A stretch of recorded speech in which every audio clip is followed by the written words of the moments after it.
Hello, I'm Edward October. Over the years, I've narrated more ghost stories, horror shows, and creepypastas than I can count. And yet, the crimes discussed on our true crime podcast managed to scare the shit out of me. This program is not suitable for children or the faint of heart. If you are such a person, go ahead and switch off this podcast. Listen to something else.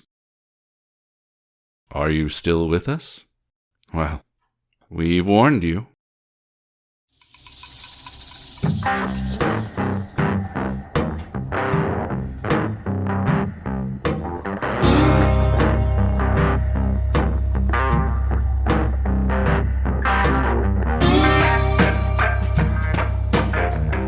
Hi, Jen. Hey, Kim, how you doing? I'm pretty darn good. How about yourself? I'm doing great. Oh. I'm doing great. And I know we don't normally like to talk a lot in the beginning of an episode, but I wanted to do a quick shout out to our friend Sherry Laurie. She gave us some soda money through our PayPal. Yay. So thank you so much, Sherry. We really appreciate it. It was a nice surprise. She's in Australia. Australia. Now, Sherry, clear your couch because we're coming to stay. We are. Yeah. You made the biggest mistake of your life right there. You ready to go? I got a story for you today. Let's go.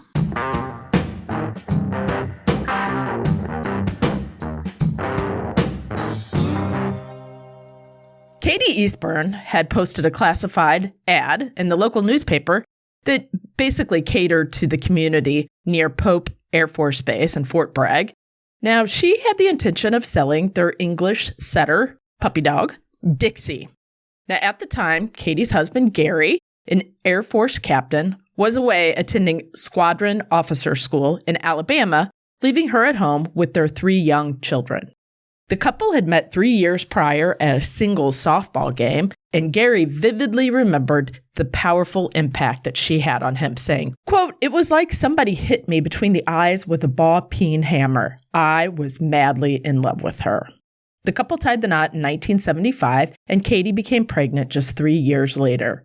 In 1983, the Air Force relocated Gary and his family to Pope Air Force Base, where he served as the chief of air traffic control.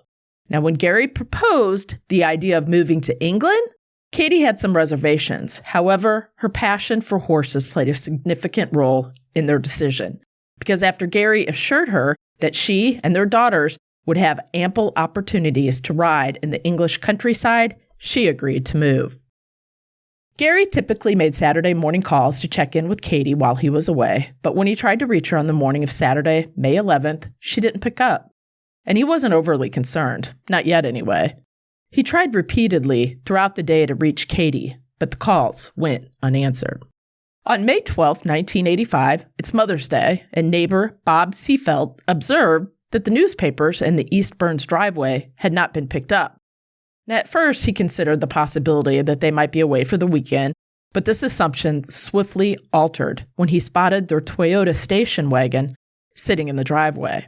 As he neared the residence, he could hear the sound of a baby crying from inside. Following an unsuccessful attempt to get a response by ringing the doorbell, he headed to the back of his own home and directed his wife to contact police. A police officer reached the Eastburn's residence, where he proceeded to cut a window screen out and entered one of the back bedrooms. Inside the room, he discovered 22-month-old Jana crying in her crib. The officer carefully passed Jana through the window to an anxious Bob waiting outside. The officer couldn't help but notice the unpleasant odor that was all throughout the house. As the officer ventured into the hallway, he came upon the lifeless bodies at the far end of the hall and promptly contacted the homicide department to get to the scene ASAP. Cumberland County Sheriff's detectives Robert Biddle and Jack Watts arrived on the scene a little after 1 p.m. and entered the house through the carport door. In the living room, they saw some clothes strewn about, including a pair of torn ladies' underpants. The first one to be located was 5-year-old Kara, who was just in the 1st grade. She was still in bed, and she had her Star Wars blanket pulled up around her neck. She had been stabbed 10 times. Investigators went into the primary bedroom, where they come across a 3-year-old Erin, who was on her back. Her throat had been cut, almost decapitated. And on the right-hand side, facing the bed, was their mother. The bra was up around her neck. Her panties had been cut off, and she had 14 stab wounds. All 3 of the Eastburns had their throats slashed.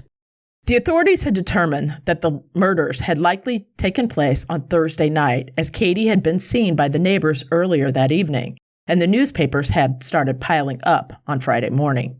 Back in Alabama, a phone in Gary Eastburn's hallway rang. Detective Watts was on the line, urgently instructing Gary to return home without disclosing the identity of the deceased family member or members. Gary promptly flew back to Fayetteville, North Carolina, and headed straight to the police station. There, the detectives questioned Gary intensely and had concerns about his potential involvement in the case. And we all know, obviously, he was not there, but how many stories have we done where they still are responsible? They get somebody else to do it for them. At the crime scene, investigators were busy collecting evidence. The use of luminol had unveiled blood smears on the walls and within the bathroom, indicating an effort by the perpetrator to sanitize the area. Additionally, they discovered hair and certain fingerprints as potential clues. While the detectives were at the scene, a witness named Patrick Cohn came forward.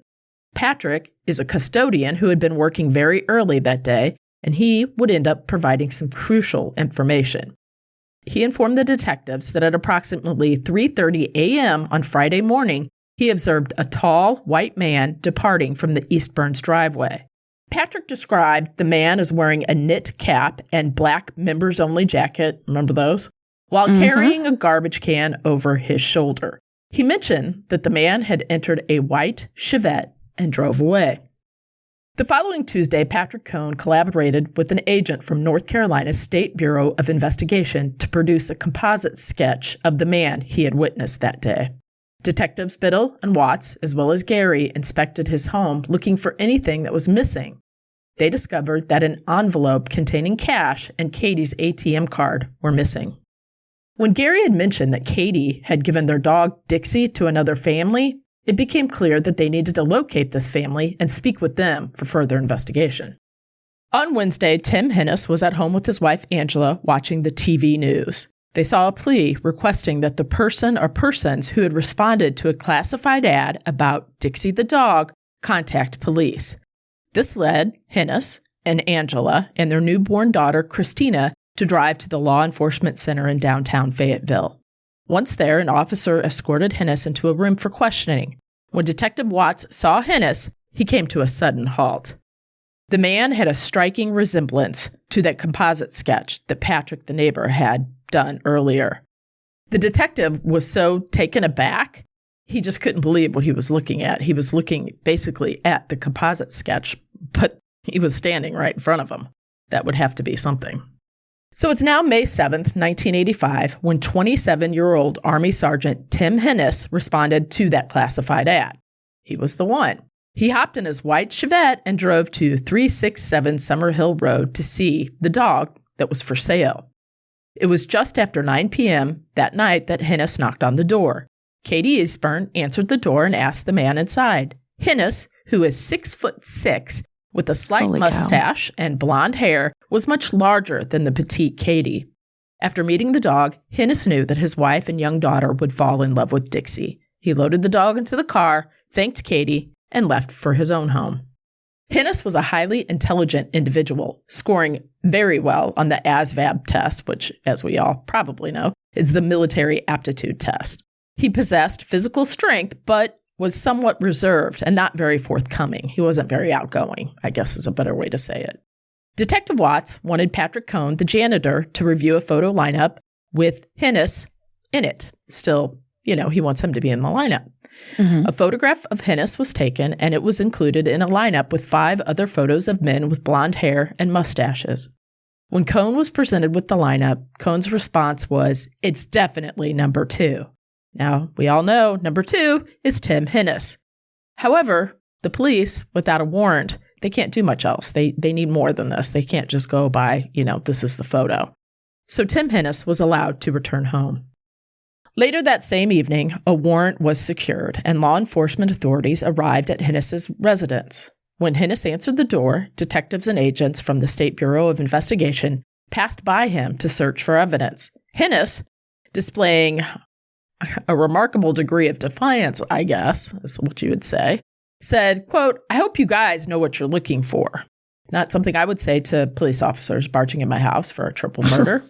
Subsequently, he was handcuffed and charged with 3 counts of murder and 1 count of rape.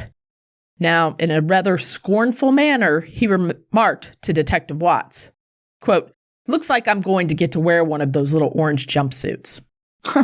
Not very. 3 people died, and you're making quip. Comments? Seriously? Mm-hmm. Detective Watts proceeded to question Hinnis about his activities that night.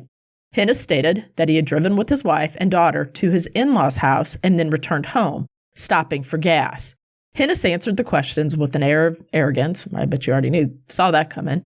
He remained cooperative for nearly 7 hours. He did provide blood, saliva, hair samples, fingerprints, and palm prints. When Watts asked about Katie Eastburn, Hinnis confessed to picking up the dog on Tuesday. Hinnis maintained that he never saw Katie again after that, and he added that he had called Katie on Thursday night to inquire about how Dixie adapted to life with the family, and since then, he had not seen or spoken to her since. Now, Hinnis's alibi was cast into doubt when a former girlfriend named Nancy Mazer provided detectives with a different version of events that Hinnis had previously disclosed. Hinnis and his former girlfriend, Nancy, had a brief dating history and remained in contact. Hinnis knew that Nancy's husband was stationed overseas and visited her house on May 9th. Now, according to Nancy, he entered the house and the two had a brief conversation. She mentioned that when she inquired about his marriage, I guess the state of his marriage, he said, "She left me," implying that she had left him for good. That was not true. That was not real, Jen.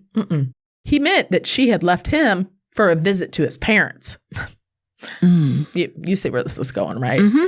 Oh, yeah. Mm-hmm. So Nancy, right away, I think, was like, this is not, nothing's happening right Suspicious. Here, buddy. Yeah, you're not messing around with me when your wife's gone. Sorry, that's not going to happen. So Tim Hinnis left her. Additionally, the morning after the murders, Hinnis had taken a single item of clothing to the dry cleaners. You know what it was? A black members-only jacket. Yeah. The one that Patrick, the neighbor, had saw the man leaving in. On Saturday, May 11th, one of Hinnis's neighbors recalled that he had poured some fluid, which we can now safely assume was lighter fluid, into a 55-gallon barrel and started a bonfire, which burned for at least 5 hours. So it's not looking so good here, buddy. Now, typically the Army, which has jurisdiction over Tim Hinnis, could have conducted a court-martial for murder charges. However, crimes committed off the military base were generally prosecuted by the Cumberland County Department, not the Army.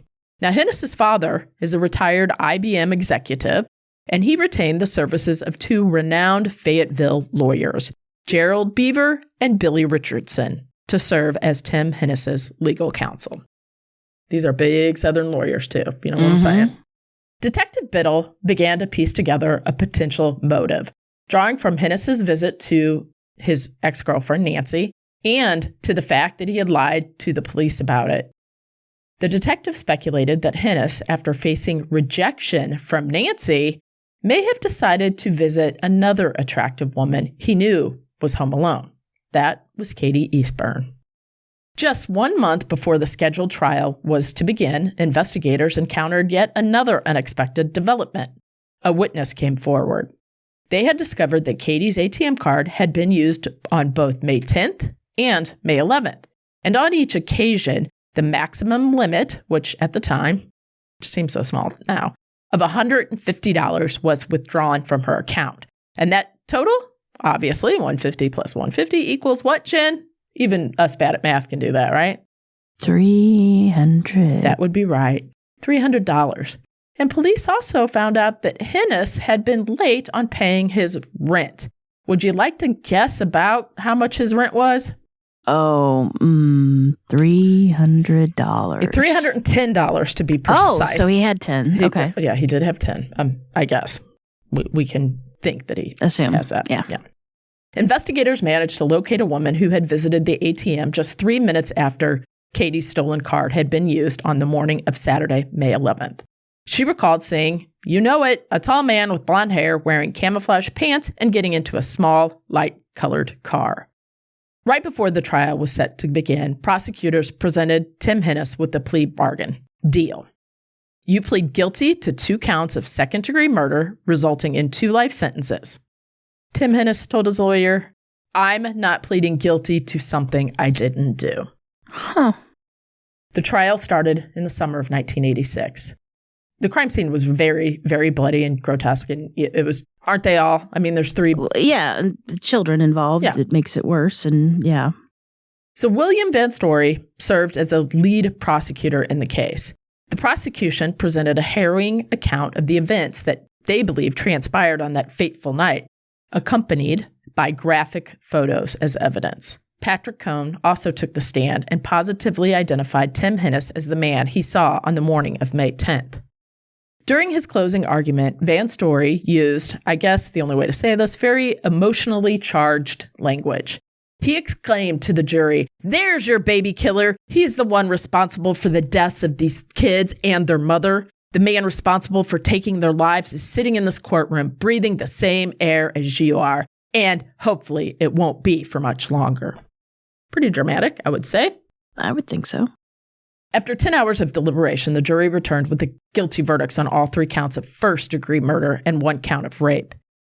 In the moment, Tim Hennis removed his wedding band and handed it to his attorney with the message, "Give this to Angela, tell her I love her." Following the verdict, Tim Hennis was taken from the courtroom to a suicide prevention cell. 3 days later, he received a death sentence for his crimes. So you'd think that'd be it, Jen, but it's not. We're not even halfway done yet. And I'm sure you're thinking, what could happen? Here we go. While the defense attorneys were preparing an appeal, Tim Hennis was transferred to a prison in Raleigh. While he was there, he had joined 17 other inmates on death row. Just 9 weeks after his arrival, one of the inmates was executed by lethal injection. Yikes. During his time in prison, Tim Hennis received a letter postmarked on July 8th, the same day as his sentencing. You ready to hear it? Mm-hmm. Dear Mr. Hennis, I committed the crime. I murdered the Eastburns. I'm sorry you're serving the time. I'll be safely out of North Carolina by the time you read this. Thanks, Mr. X. What? Authorities were never able to determine the true identity of the so-called Mr. X. And also, by the way, the sheriff's office received a similar letter claiming to be from Mr. X. Just put that out there. Now, with Tim Hennis behind bars, Gary was doing his best to move forward, having already canceled the plan to move to England. However, his life was again disrupted when he received a call informing him that he needed to return to North Carolina.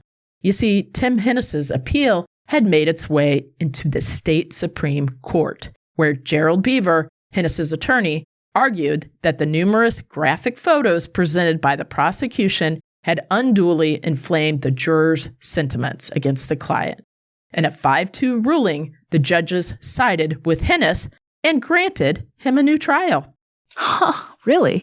Yep. A little side note here, the ruling remains very influential today, as it is cited by defense attorneys everywhere who really seek to limit, I guess, redundant or prejudicial crime scene photographs during trial because it may taint the jury, basically. That's how they feel. Oh, yeah. When you see those graphic photos, you immediately put a lot of emotion in it. Yeah. And you get mad. And you want justice, right? Exactly. So Tim Hennis's legal team worked on strategies to challenge, of course, the prosecution's case, focusing on discrediting the neighbor, Patrick Cohn's testimony. That was one of their goals. They discovered that Patrick Cohn had encountered some legal issues, specifically using a stolen ATM card. They're going to use this to their advantage and portray Patrick Cohn as an unreliable witness because, he's a thief. Oh, yeah. Mm-hmm. Additionally, Patrick Cohn had testified during the first trial that the weather was clear and pleasant that day, that night of the crime. Well, I guess it would be the morning of the crime. When in reality, it was not. It was cloudy.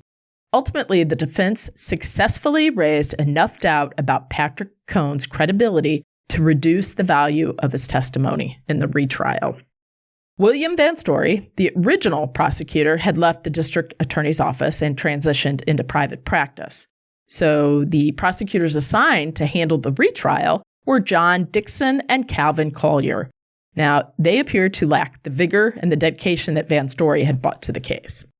While the prosecution team faced many challenges, the defense was making significant strides. Gary testified that 2 months before Hennis picked up that dog, Katie had received unsettling and threatening phone calls during the night. Now, these calls were from a man who not only knew her name, but also claimed he was coming over. Furthermore, the unsettling letters that Tim Hennis had allegedly received from Mr. X were read aloud in the courtroom. Dun, dun, dun. The defense team, however, highlighted the inconsistencies in the testimony of the woman who had claimed to see a man resembling Hennis at the ATM. Just weeks after the murders, she had initially told an investigator, "I don't remember anything." Okay. It appeared that she had solidified her account on the eve of the first trial, meaning I guess she started to remember everything, assuring prosecutors that she had witnessed a tall, blonde man getting into a compact white car. Hennis's lawyer, Gerald Beaver, called this version of the events highly suspect. The defense would introduce a new witness who testified in support of Tim Hennis.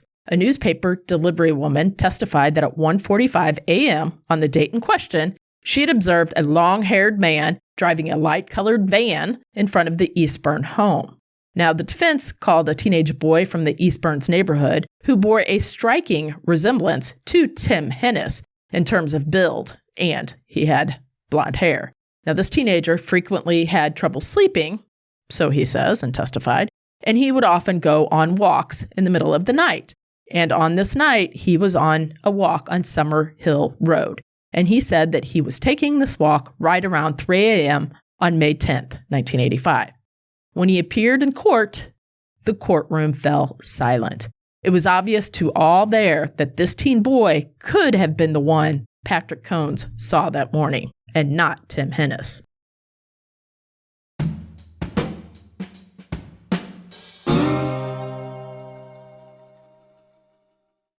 Hey, you guys, we've been playing an amazing new hidden objects game. You may have even heard of it. It's called Seeker's Notes. Now, what I like best is that the game is not all about finding hidden objects. No. There are match 3 games, logic and memory games, and spot the difference games to help sharpen your mind and strengthen your observation skills. It's just what every armchair detective needs. And the best part about the game is the storyline, for me anyway. And one of the quotes from a video that I watched was, "There's something strange in Darkwood. Mist has enveloped this delightful city. Now only you can discover who's behind the mystery." I love that. I mean, that just grabbed me. I loved it. And the story, it's set in post-Victoria era, which is one of my favorites because it has that atmosphere, that sophistication, that bygone time, that mystery. Oh, it's so good. I love it. I mean, you can really lose yourself into this game because it's so good. I mean, they already have 40 million fans. That's amazing. Seeker's Notes is really the perfect game. You have amazing graphics and a great storyline. Your brain gets a workout with all the puzzles. Oh, and the best part, you can play it anywhere because it doesn't require Wi-Fi. Thank goodness. You know how many games that I've tried to play and you just can't because there's no Wi-Fi. It's bothersome. So come on, mystery-loving friends. We know you're out there. We know you're listening. Do yourself a favor and download Seeker's Notes because it's a great game. It has a great community, and Cam and I highly recommend it. You're gonna love it. Download it today.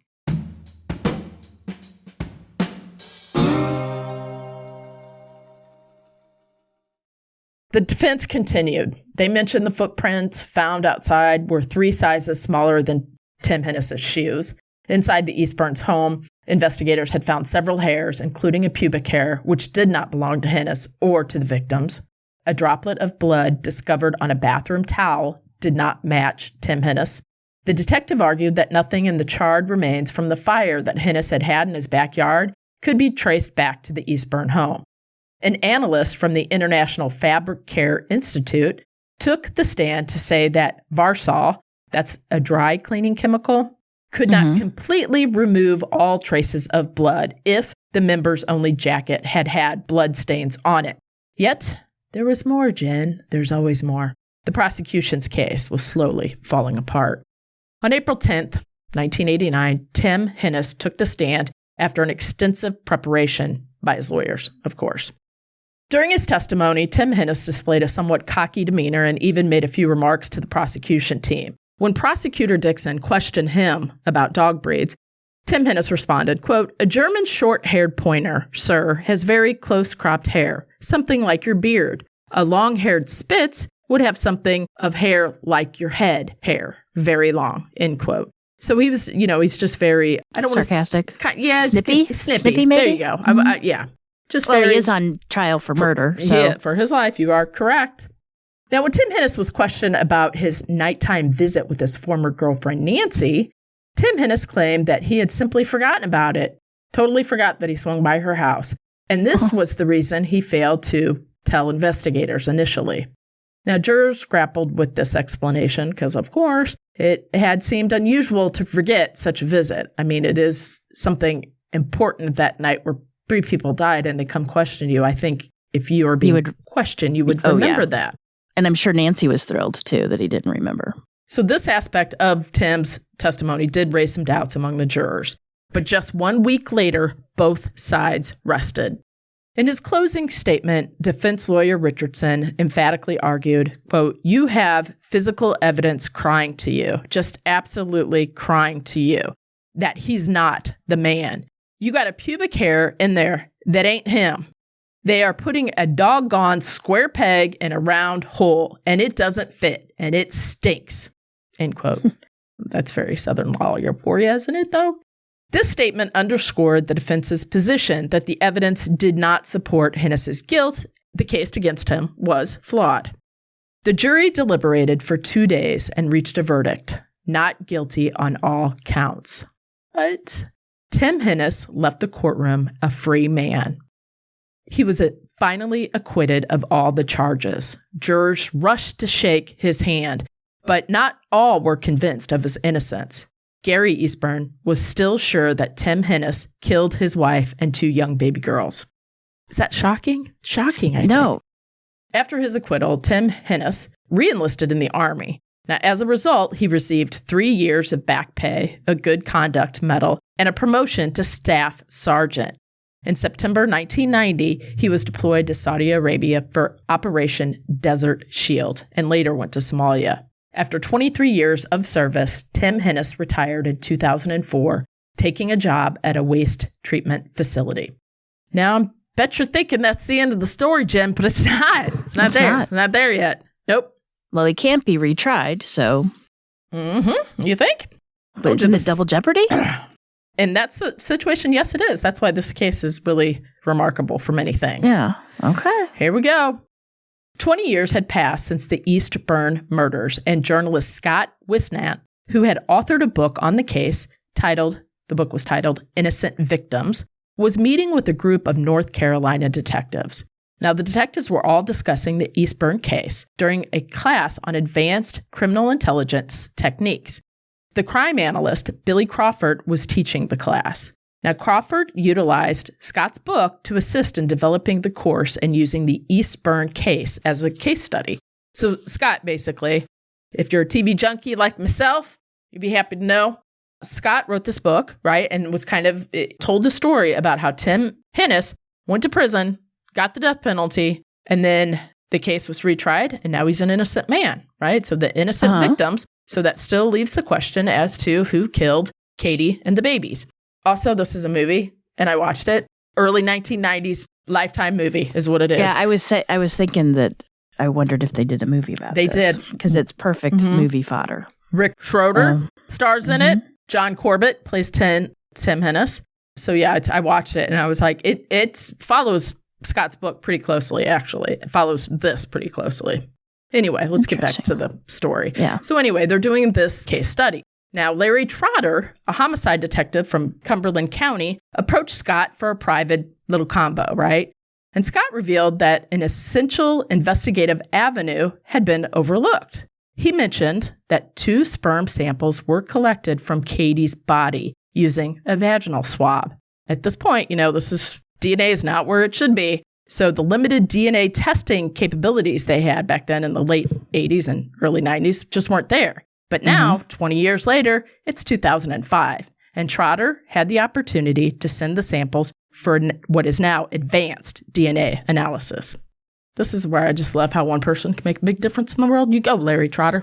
Larry Trotter took it upon himself to locate the sperm samples, which the Cumberland County Sheriff's Office had held. He retrieved those samples and then sent them to the State Bureau of Investigation's crime lab in Raleigh for DNA testing. Trotter would later explain that he had intended to test the swabs all along, and that seminar had merely served as a reminder for him to do so. Fortunately, there was enough sperm on the swabs to get a DNA test to conduct. Nice. Right? Forensic DNA technology has brought about, as we all know, profound transformation in the criminal justice system. It can overturn testimonies with just a single drop of blood or semen. DNA can rule out the innocent and target the guilty as if they walked around with a giant neon sign hanging around their neck. You go, DNA. They now had DNA, and we all know what, Jen? That's right. DNA doesn't lie. DNA tells the truth, and there's no way you're getting out of it.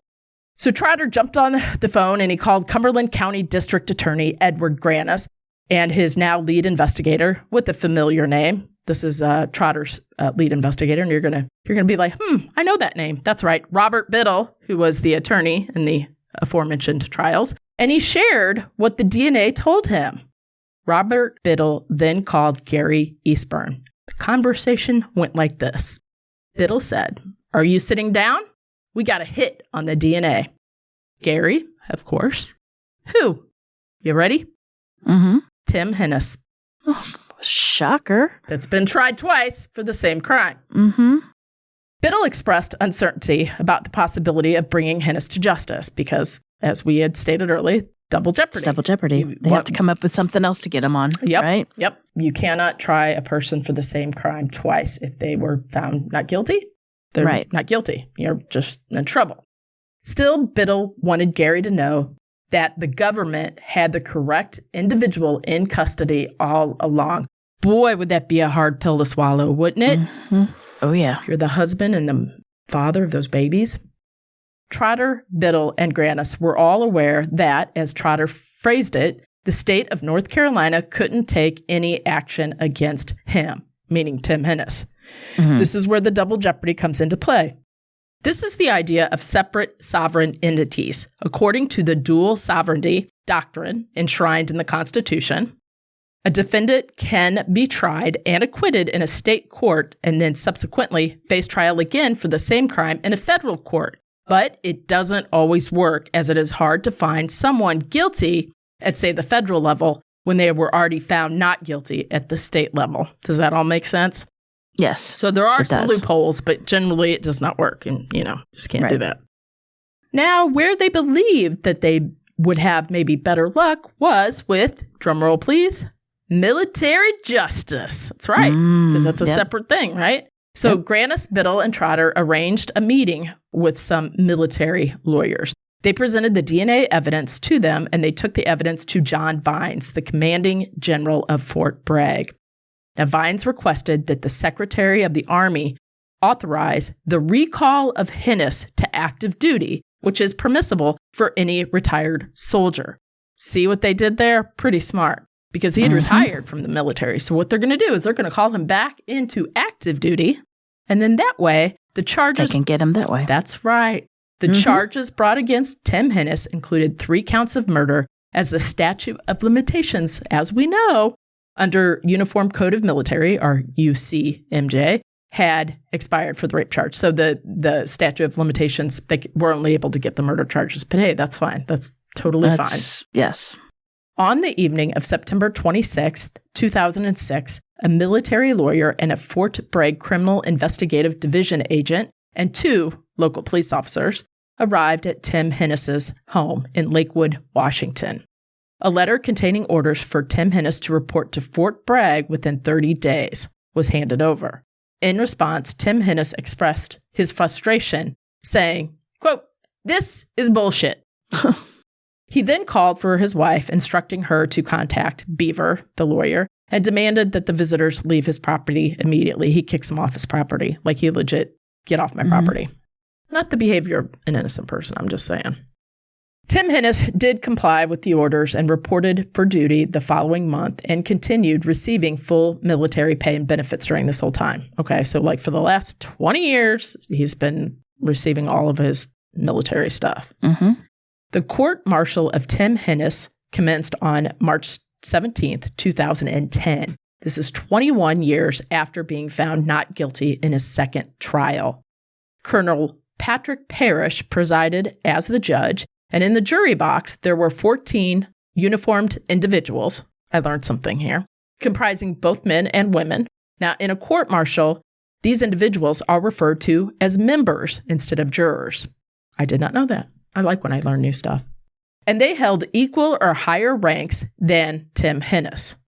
So they're above him, you know. So they're not technically his peers. Yes, they are not. Since they are above him. Yes. To secure a conviction, it was necessary for at least 2/3 of the members to reach a consensus on Tim Hennis's guilt. If the possibility of a death penalty was to be entertained, all members had to unanimously agree on both the conviction and the punishment. Frank Spinner, a prominent and highly regarded defense attorney, was retained by Tim Hennis.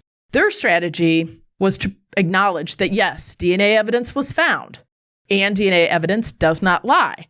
So they're kind of stuck with that. So they're going to face that head on. They're going to, admit to that. And then they're going to attempt to undermine other things using some other legal strategy. So, testimonies, dead witnesses, things like that, because you can't really go against DNA. During the court-martial, Spinner and his team went back to key evidence from the second trial, including the shoe prints found outside the home, and that they did not match Tim Hennis's shoe size. The small bloodstain on the bathroom towel did not belong to Tim, and the hair and fingerprints found at the crime scene were also not his. So that's what they're concentrating on rather than the DNA. Captain Matt Scott, a 29-year-old, that's young, who had entered the Army after completing law school, was assigned to the case. Now, though he had never previously handled a murder trial, prosecutor Scott contended that Tim Hennis might have been aware of the necessity to clean the house on that night in order to eliminate any evidence of his presence being there. Scott went on to explain that what Hennis couldn't have foreseen in 1985 is, the progress of the scientific advancements, particularly in the field of DNA analysis. So he did try to clean it up, thinking that he did a good job, because you had asked me about that earlier. Scott pointed out that Hennis had unknowingly left behind something at the crime scene that he hadn't anticipated needing to remove. That would be his sperm. In regards to the DNA samples, Spinner raised doubts about how the samples were handled. He questioned the absence of any supporting documents or witnesses who could confirm that they had interacted with the evidence in any way. Spinner also brought up the fact that the evidence custodian in Cumberland County between 1993 and 1994 had been convicted of stealing firearms from the evidence locker. Not a good look. Furthermore, he argued that the crime scene at 367 Summerhill Road had been compromised after the murders, as the technicians present didn't wear gloves, which could have led to evidence contamination, which of course it could. In response to all that, Scott dismissed Spinner's argument as a conspiracy theory and likened it to those who believed that the moon landing occurred in a desert in Arizona. I like that. Spinner had one last trick up his sleeve, you see. He suggested, and this would be so infuriating, he suggested that Tim Hennis and Katie Eastburn might have engaged in consensual sex. Spinner said that the DNA evidence could support an argument of adultery, but it did not equal murder. Quote, one of the ways of the world and one of the things that we know about human nature is that things can occur spontaneously and for no significant reason. A young soldier whose wife had just had a baby recently, a captain's wife where the captain had been away for a long time. All that I'm asking is it possible that something occurred independent of the murders? He would have said something if it did. Well, even more important, right? That, Jen, you got to think about, you got to know your audience here. Okay, you got to know your audience because you're not sitting there with just a jury of your peers. You're sitting I know. with soldiers, right? Obviously, they did not like that argument because basically they had been deployed. They had done deployments overseas. They were not necessarily cheaters, and they resented the implication that they cheat, right? Good. Yeah. Mm-hmm. Tim Hennis had consistently, like you said, denied any involvement with Katie. So this argument was pointless. He was just trying to put that in their head, but that was the wrong move, buddy. That was the shadow of a doubt type thing. Mm-hmm. Medical examiner John Butts, who conducted the autopsy on the family, testified that a notable quantity of undamaged sperm had been removed from Katie. While he couldn't pinpoint an exact time frame, Butts noted that sperm tend to degrade after a day or two. In contrast to the fingerprints, bloodstains, and hair evidence discovered at the crime scene, another prosecutor contended that Tim Hennis's semen represented, quote, the only piece of evidence in the house with the time stamp, end quote. Boy, that's the truth. Tim Hennis's wife, Angela, was there during the whole testimony and trial, but she did not testify on behalf of her husband. That would be a shocker, too, let me tell you. Mm-hmm. On April 8th, the verdict came in. Guilty. Yep, Tim Hennis was guilty for 3 murders. Next, the jury had to decide what punishment he should receive. Obviously, if there were ever a crime deserving of the death penalty, whether you believe in it or not, 2 young babies and a mom, for no reason, this would be it. Gary Eastburn testified about what he missed most regarding his late wife and babies. With Liz, his second wife, sitting in the courtroom, Gary said, quote, them. I miss being with them. I'm sorry. I don't know if there are 2 better wives in the world that a person could have had. How can she, meaning Liz, sit there and listen to me talk about a woman I once loved and still do and not hold that against me? You almost feel like you're betraying your wife, like you're being unfaithful, end quote. That about tore me up. That was heartbreaking. A week later, the jury decided that Tim Hennis would be dishonorably discharged, forfeit all pay and allowances, and finally, Tim Hennis would be put to death for his crimes. Now, Hennis was transferred to the U.S. disciplinary barracks at Fort Leavenworth, Kansas. However, it's important to note that the last military execution occurred in 1961. Tim is still alive and well on death row in Kansas. Fort Leavenworth, is that? Yeah. Yep, the military disciplinary barracks is what it's called. So I did want to add this, and I was going to start the show with this, but I decided I was going to leave it at the end. If any of this sounds, the location and sort of this sounds familiar, I'd be remiss if I did not mention this. Fayetteville, a city of 200,000 people, was once notorious for another big crime. You're going to know. Military dude. You know. No. Yeah, you do. I'm sure I know, but not off the top of my head. 1979, Jeffrey McDonald, an Army sergeant posted at Fort Bragg, was convicted of murdering his pregnant wife and 2 daughters with an ice pick and a knife. Donald, who maintained his innocence, argued that the drug-crazed hippies had invaded his home, saying, quote, acid is groovy, and, quote, kill the pigs, before slaughtering his family. When military police arrived at the crime scene, they found the word pig scrawled in blood on the headboard in the primary bedroom. Though the Army initially brought charges against McDonald, they were dropped. Years later, he was arrested, charged, and convicted in federal court. So this happened in that same military town. That, Jen, is the story of Tim Hennis and how Double Jeopardy did play a role. Well, technically, it's not double jeopardy. It's not. No, because it was charged in the That's military. What I'm saying. They got around it. So, yeah. And, 20 years. He went out with his wife. He had some more kids. I mean, he just... lived a life. Yeah. And he was a rapist and a murderer. I mean, as far as we know, can't definitely say because I'm not in his head. But to do that crime. So, and why'd you kill those babies? Why'd you kill them? The one was in her bed. Witnesses. So what? She might have said it's all. You never know what they saw. Yeah, but that's then all it is. It's cruel. Past, and he never committed another crime. How can somebody be that heinous, that cruel, that we know of? Mean. He never committed another crime that we know of. That's true. He could have gotten better. He's a narcissist. Obviously, and they had a little attitude with people. It's like, Tim, you better just sit down there, buddy, because that mouth's not going to help you any.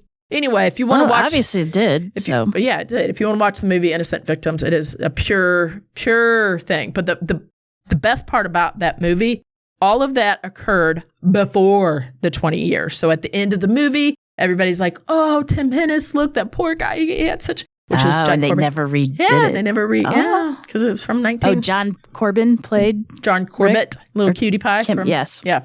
Yes. And he did a good job, too, let me tell you. Yeah. So check it out. Wow, interesting case. It kind of makes me want to go watch... Go watch it, Innocent Victim. The only place I could find it on YouTube, and the quality was absolutely horrendous. Of course it is, yeah. But that was, it was obviously 1996. It was taped off of somebody's TV playing it, right? So quality is exactly not very good. It's not very good. Yeah. Well, it was very interesting. And to me, it just, I don't understand why I did it in the first place. But the whole act of killing people, leaving the bodies, but then cleaning up the crime scene is odd to me. I think he wasn't thinking about DNA. I think he was thinking about blood evidence and stuff like that. But I mean, that they had 3 little girls, so the blood on that towel could be anybody's. It could be a neighbor, kid, cousin, whatever. And the pubic hair, that could have been anybody's well, the DNA, too. Yeah, DNA wasn't even thought about. No, yeah, and that's why when he cleaned it up, yeah, that's what it was. He was cleaning. But he cleaned up the blood spatter, which doesn't really mean anything. Well, to him, he thought it might. Maybe, I don't know. Very strange, very odd. But I'm glad they got him finally. Justice is always out there, right? Takes a long time sometimes, but you got to stick to it, But it does it. So, interesting. Very interesting. So, should we talk about our trip? Yes, let's. Go for it. You start. Okay. You first. Me first. So, if you listened to last week's episode, you may or may not have listened to the end of it. Jen and I are going to Europe, and we want you to come with us. We are going June 13th through the 25th of 2025. 22nd. June 13th through the 22nd. Yep. 22nd, because I was concentrating on my year there to get that right. Yep. Year, not this summer, but next summer, 2025. So there's like 14 months, I guess, whatever. There's 16 months. Time to save, you guys. Come on. We already have some signed up, and we are already going to have a blast, and we want you to come with us. So, yeah, we are going to land in Edinburgh, Scotland, and then we're going to jot on over to York, and then we're going to end in London.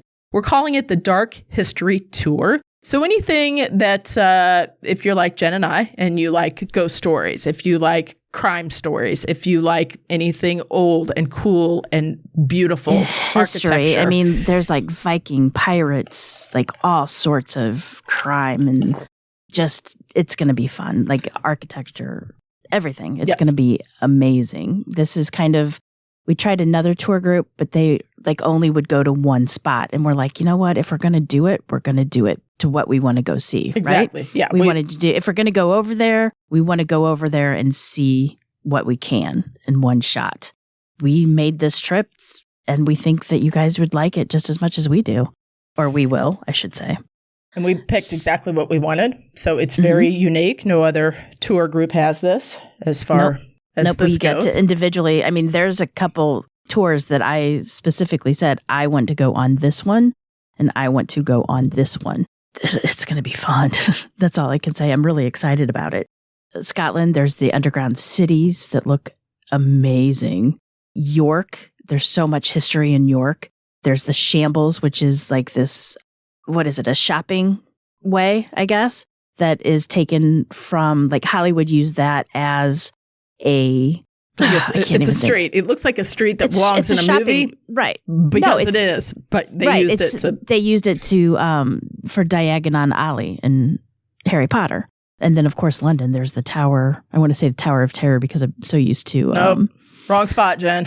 Disney World, yeah. But there's the Tower of London. There's all sorts of stuff in London, right? Oh, yeah. And the first 15 people that sign up, Cam and I are going to give them a free Jack the Ripper tour. Well, it's not the first 15 anymore because we already have the first 2 signed up. So it's first, 13? 13 would be it, I do believe. Yeah. So, yep. So sign up. Hurry up. And also, if you book now before the 29th, you get $100 off. Also, if you're already over there across the pond in that area and you just want to go, you don't need a flight, you can still book the tour and go hang out with us for all that time, which would be amazing too. So, and what you would need to do is you would need to go to the website, and it'll be in the show notes. And it'll also be in ourtruecrimepodcast.com. If you're overseas and you don't need a flight, you go all the way to the bottom where it says the little chat button that's green. You click on that. You can chat with somebody. And if you're not good at chatting online, they will call you back. They are allowed to call, overseas. And you can book it that way. So I promise y'all, it's going to be super fun. It's going to be super fun. Jen and I just need you to go so we all have a good time. And it will be a blast. And we're gonna try to hook up with some other podcasters over there, and so come with us. Yeah, actually, I've had like 3 other podcasts say, "Hey, when you're going to be over there, maybe we can do a meetup or something." So a little meet and greet or something. Yeah, it'll be fun. So any other questions? Drop us a line, an email, however you want to do it, and we would be more than happy to. Yeah, you can reach us through DMs on Instagram, through Twitter. You can email us at ourtruecrimepodcast@gmail.com. I actually had to turn off the comments on our webpage because people were conversing in other languages in the comments. Oh. And it kind of freaked me out a little bit. So I turned off all the comments because I don't want them planning anything weird on our, website. Oh. Huh. So, okay. Yeah. Interesting, right? Yeah. Yeah. Bizarre. I mean, it could have been totally innocent, but my true crime brain is automatically thinking of they're trying to dominate the world with something. So, and using our True Crime Podcast webpage to do it. Yeah, we're the conduit on that. Yeah, I know. Sure, we are. All right, Jen, anyway. I think that's long enough for now. So until next time, Jen, remember, lock your doors. And keep passing by those open windows. Bye-bye. Love ya.